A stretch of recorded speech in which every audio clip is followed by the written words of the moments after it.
इंसान जिसमें इंसानियत ना हो। एक बार एक बहुत खूबसूरत जंगल हुआ करता था। उस जंगल का राजा एक शेर था।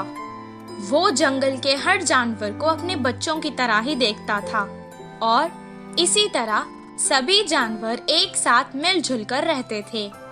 एक दिन एक हाथी पेड़ से फल तोड़कर खा रही थी और अचानक उसे चक्कर आ गए और वो गिर गई। उसे गिरा हुआ देखकर जंगल के कुछ हाथी वहाँ आ गए और वो उससे उस जंगल के वैद्य के पास ले गए। बंदर वैद्य ने उसे कुछ देर देखा और कहा, इसे कुछ नहीं हुआ है, परेशानी की कोई बात नहीं है, ये माँ बनने वाली है।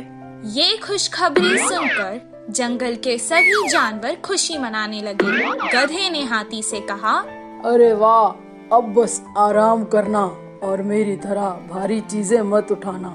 हिरन ने भी कहा, तुम मेरी तरह कूदा मत करो, आराम से चलो। मंत्री लोमड़ी ने कहा, मेरी तरह जो मिले वो मत खाना, अच्छा खाना खाओ। कौवे ने कहा, तुम्हें अगर कुछ भी चाहिए तो मुझे आवाज दे देना। ये सब सुनकर राजा ने कहा, हमारे हाथी मित्र की अब हम सबको ही मिलकर देखभाल करनी चाहिए। जंगल के सभी जानवरों का ये स्नेह उसकी तरफ देखकर हाथी को बहुत खुशी हुई। हर कोई उसका ख्याल रखने लगा। उसके पेट से वो बच्चा भी सब देखता था और खुश होता था। एक दिन उस मासूम को प्यास लग रही थी। माँ, मुझे बहुत प्यास लग रही है, पानी पी लो ना। वो जंगल के पास की नदी के पास गई और पानी पीने लगी। पानी पीकर वो खुश हो गई और कहने लगी, माँ, मुझे सारा जंगल दिखाओ ना, मैं देखना चाहता हूँ। तब वो धीरे धीरे चलते हुए उसे सब कुछ दिखाने लगी। उस खूबसूरत जंगल को देखकर उसके बच्चे को बहुत खुशी हुई। अचानक वो रास्ता भटक गई और जंगल के पास के गांव में आ गई। उस गांव में 2 शरारती बच्चे रहते थे। वो हमेशा सबको सताते और खुश होते थे। गांव के मुखिया की कई डांट पड़ने के बाद भी वो ना बदले, बल्कि उनकी शरारत दिन ब दिन और बढ़ती चली गई।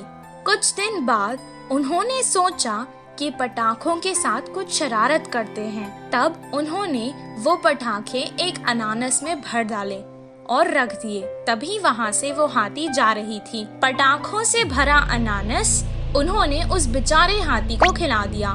वो खाते ही अचानक हाथी के मुंह में वो अनानास फट गया और उस बेचारे हाथी का मुंह बुरी तरह से जख्मी हो गया।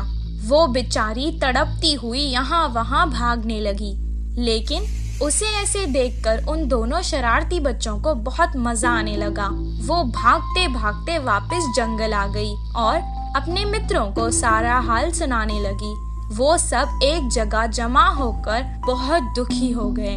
उसे सुनकर बंदर ने कहा, ये बहुत गंभीर समस्या है, इसका इलाज मेरे पास नहीं है।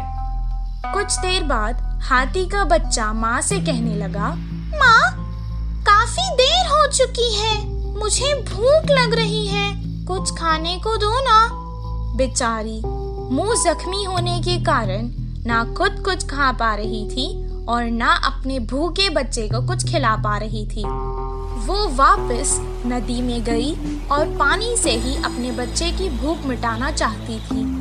कुछ देर पानी पीने के बाद उसने अपने मासूम बच्चे से रोते हुए कहा, बेटा, मुझे माफ कर देना, मैं तुम्हें इस जालिम दुनिया में नहीं आने दूंगी। इतना कहकर उसने अपनी जान दे दी। हाथी की मृत्यु देखकर जंगल के सभी जानवर दुखी हो गए और उस घटना के बाद कभी कोई उस जंगल से बाहर नहीं गया। इस कहानी से हमें ये शिक्षा मिलती है कि जिस इंसान में इंसानियत ना हो वो